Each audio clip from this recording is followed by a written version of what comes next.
నమస్తే, నా పేరు ప్రశాంతి. వై న్యూస్ కు స్వాగతం. విశాఖ పశ్చిమ నియోజకవర్గం గోపాలపట్టణంలో ప్రభుత్వ విప్ పశ్చిమ ఎమ్మెల్యే గణబాబు వారం ముందే దీపావళి పండుగను జరిపారు. బాణసంచా కాల్చి స్వీట్లు తినిపించారు. ప్రముఖ టెక్ దిగ్గజ సంస్థ గూగుల్ విశాఖ రావడానికి ఒప్పందం కుదరడంతో ఆనందంతో సంబరాలు జరుపుకున్నారు. ఈ సందర్భంగా గణబాబు మాట్లాడుతూ ఈ రోజు విశాఖకు గూగుల్ సంస్థతో ఒప్పందం జరగడాన్ని విశాఖ ప్రజలు ఎంతో ఆనందిస్తున్నారు, ఘనంగా స్వాగతిస్తున్నారన్నారు. గతంలో హైదరాబాద్ వంటి నగరాలను అభివృద్ధి చేయడానికి 30 ఏళ్లకు పైబడి పట్టిందన్నారు. కానీ విశాఖలో ప్రముఖ ఐటీ కంపెనీలు రావడానికి కేంద్ర ప్రభుత్వ సహకారంతో ముఖ్యమంత్రి చంద్రబాబు, ఐటీ ముఖ్యమంత్రి నారా లోకేష్ కృషి ఎంతో ఉందన్నారు.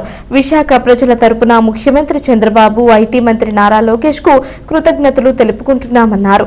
కార్యక్రమంలో యువ నాయకులు మౌర్య, వార్డు అధ్యక్షుడు వైటీఆర్, కార్పొరేటర్ దాడి రమేష్, ఐతంశెట్టి గోపి, బొడ్డేటి విజయ్ తదితరులు పాల్గొన్నారు.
విశాఖపట్నం వాసిగా ఈరోజు చాలా ఆనందంగా ఉంది.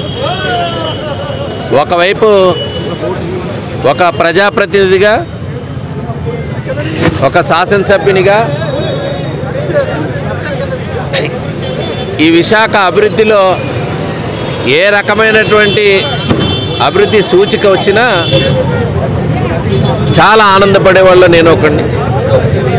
ఈరోజు ప్రధాని సమక్షంలో గూగుల్తో మా నాయకుడు చంద్రబాబు నాయుడు గారు, లోకేష్ గారు ఒప్పందం చేసుకోవడం. గూగుల్ అనగానే టెక్నాలజీకి సంబంధించి ప్రపంచంలోనే ఒక దిగ్గజ సంస్థ, అందరికీ తెలిసినటువంటి సంస్థ. ఐటీలో ఒక ప్రముఖమైనటువంటి సంస్థ. ఏఐలో ఒక డేటా సెంటర్కి విశాఖపట్నంలో ఎంఓయూ చేసుకోవటం, అదొక పెద్ద ఎత్తున పెట్టుబడి రూపంలో మన రాష్ట్రానికి రావడం అయితే విశాఖ రూపురేఖలు మారుతూ ఉన్నాయి. ఎంతోమంది యువత ఎదురు చూస్తూ ఉద్యోగాల కోసం బయట రాష్ట్రాలు, బయట దేశాలు వెళ్ళేటువంటి వారికి ఈ ఉత్తరాంధ్ర ప్రాంతంలో విశాఖ వేదికగా ఈ బహుళ పెద్ద సంస్థ రావటం. ఎప్పుడు కూడా బిగినింగ్లో పెద్ద సంస్థలు రావటం వల్ల అదంతటా అదే అభివృద్ధి చెందినటువంటి నగరాలను మనం చూసాం. అటు బెంగళూరు కానివ్వండి, చెన్నై కానివ్వండి, ఢిల్లీ కానివ్వండి, లేదా ముంబై కానివ్వండి, ఇవన్నీ కూడా ముందు ఇన్వెస్టర్స్ రావడం చాలా కష్టం, దానికి ఎంతో ఎఫర్ట్స్ పెట్టాలి. ఈరోజు నారా లోకేష్ గారిని ఇక్కడ అటు కేంద్రాన్ని, ఇటు రాష్ట్రాన్ని సమన్వయం చేయడంలో, అటు సంస్థల్ని రప్పించడంలో, ఆ కోఆర్డినేషన్లో సఫలీకృతులయ్యారు. ప్రత్యేకంగా గూగులే కాదు, గతంలో వచ్చినటువంటి టీసీఎస్ కావచ్చు, కాగ్నిజెంట్ కావచ్చు, ఇటీవల కాలంలో మనలో వచ్చే సిఫీ డేటా సెంటర్ కావచ్చు, ఇట్లాంటి సెంటర్స్ అన్నీ కూడా వైజాగ్ రావటం వల్ల వచ్చే కాలంలో హైదరాబాద్ అయితే 30 ఏళ్ళు పట్టింది ఐటీ రంగంలో హైదరాబాద్ ఎక్స్పాండ్ అయిన సిటీని చూస్తే. మాకైతే ఏమాత్రం అనుమానం లేదు, విశాఖపట్నం ఆంధ్ర రాష్ట్రంలో విశాఖపట్నం అత్యంత అభివృద్ధి చెందినటువంటి నగరం కావడానికి 10-15 ఏళ్ళే సరిపోతాయి. అంటే ఈ వేగం చూస్తూ ఉంటే ఈ సంవత్సరం 6 నెలల్లో ఎన్నో పెట్టుబడులు ఇక్కడికి రప్పించగలిగారు, పనులు ప్రారంభించారు. అవి పూర్తిగా గ్రౌండ్ అయ్యి ఫలితాలు వచ్చే నాటికి 2029 నాటికే అవి పూర్తిగా ఎస్టాబ్లిష్ అయ్యే రకంగా అటు ల్యాండ్స్ ఐడెంటిఫై చేయటం కానివ్వండి, అవి ఇయర్ మార్క్ చేసి మళ్ళీ వాళ్ళకి ఇవ్వటం కానివ్వండి, లేకపోతే ఇతరత్ర ఏవైతే అప్రూవల్స్ కావాలో వాళ్ళకి అన్నీ కూడా సరళీకృతం చేస్తాం. పూర్తిగా 29 అప్లికేషన్స్ అంటే ఏవైతే ఈరోజు వెసులుబాటు కలిగి ఒక సింగిల్ విండో సిస్టమ్ ద్వారా అన్ని అప్రూవల్స్ కూడా ఇచ్చేటట్టుగా. జనరల్గా ఎవరైనా ఇన్వెస్టర్ రావాలంటే అప్రూవల్స్కి గవర్నమెంట్ దగ్గర చాలా సమయం పడుతుంది. సో ఆ అప్రూవల్స్లో సరళీకృతం చేసి ఉన్నటువంటి విధానాలు కానీ పాలసీస్ని కానీ ఈరోజు 29 కొత్త పాలసీస్ తీసుకొచ్చారు ఓన్లీ ఇన్వెస్టర్స్ని అట్రాక్ట్ చేసుకోవడానికి. సో ఆ పాలసీస్ అన్నీ కూడా చాలా ఈజీగా ఇన్వెస్టర్ని అట్రాక్ట్ చేసుకునే విధంగా ఉన్నాయి. అందుకని ఈరోజు విశాఖ వైపు చూస్తున్నారు, ఆంధ్ర వైపు చూస్తున్నారు. కొత్త రాష్ట్రం, అనుభవజ్ఞులైనటువంటి నాయకుడు చంద్రబాబు నాయుడు గారు ఉన్నారు. ఆయన అనుభవంతో ఈరోజు ఇది జరిగింది. ఈరోజు విశాఖవాసిగా విశాఖ ప్రాంతం అంతా కూడా ఈరోజు అభివృద్ధి చెందుతుంది. ఒక పట్టణీకరణ అంటే ఒక మహానగరాలతో పోల్చే విధంగా ఈరోజు ఇప్పటికే లాజిస్టిక్స్ హబ్గా ఉంది, ఒకవైపు టూరిజంకి ఒక హబ్గా ఉంది, ఒక ఫైనాన్షియల్ క్యాపిటల్గా మాట్లాడుకున్నాం. ఇప్పటికే ఫార్మా కానీ ఇతరత్ర ఇండస్ట్రీస్ కూడా ఇక్కడ ఉన్నాయి. ఐటీ రంగంలో ఈరోజు ఇప్పుడు ఈ రోజు జరిగిన MOU డెఫినెట్గా ఒక గేమ్ చేంజర్ కాబోతుంది అనేటువంటిది మా ఉద్దేశం. తప్పనిసరిగా ఇది మంచి అభివృద్ధి చెందుతుందని చెప్పి చెప్తాను.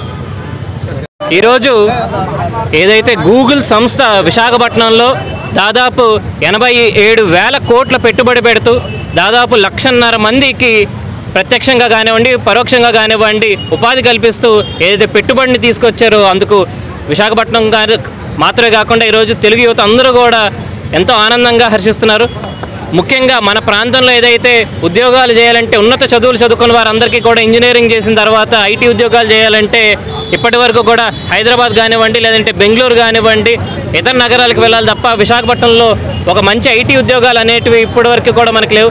ఇప్పుడు ఎప్పుడైతే ప్రపంచంలోనే ఒక అతిపెద్ద సంస్థ అయినటువంటి గూగుల్ సంస్థ మన దేశంలో ఎక్కడా పెట్టలేనటువంటి ఒక అతిపెద్ద FDIని ఈరోజు విదేశాల నుండి ప్రత్యక్షంగా పెట్టుబడి పెడుతూ ఈరోజు విశాఖపట్నం ఇంతమందికి ఉద్యోగ కల్పనకు ముందుకు వచ్చినందుకు మేమందరం కూడా యువత తరపున అదేవిధంగా విద్యార్థుల తరపున అందరి తరపున కూడా ముఖ్యంగా నరేంద్ర మోడీ గారికి అదేవిధంగా ముఖ్యమంత్రి నారా చంద్రబాబు నాయుడు గారికి ముఖ్య కారకులైనటువంటి ఐటీ శాఖ మంత్రులు నారా లోకేష్ గారికి అందరి తరపున కూడా వారికి శుభాకాంక్షలు తెలియజేసుకుంటూ ఇది ఒక మంచి పరిణామం, విశాఖపట్నంకు ఒక మంచి మైలురాయిగా ఇది మిగులుతుందని చెప్పేసి తెలియజేసుకుంటూ నారా లోకేష్ గారికి విశాఖపట్నంలోనున్నటువంటి యువత తరపు నుండి అదేవిధంగా విద్యార్థుల తరపు నుండి శుభాకాంక్షలు తెలియజేసుకుంటూ ఈరోజు హర్షం వ్యక్తం చేస్తూ ఈరోజు టపాసులు కాల్చడం జరిగింది. మున్ముందు ఇటువంటి డేటా సెంటర్లు మరిన్ని రావాలని చెప్పేసి కోరుకుంటూ మరొక్కసారి లోకేష్ గారికి నా ధన్యవాదాలు తెలియజేసుకుంటా ఉన్నాను. Good evening everyone. Our Honorable Prime Minister and Chief Minister and also our beloved MLA Sri Ganbabu Garu. We are so happy today that Google came to Visakhapatnam and we are heartfelt congratulations to all of us youth and I throw a challenge to all the youth to grow, to learn the AI and to develop many things and to grow with this massive data center Google which are Chandrababu Naidu Garu signed MOU with Google. I'm heartfelt thanks to all the team who worked and shared a lot of efforts to bring Google to Visakhapatnam. Thank you.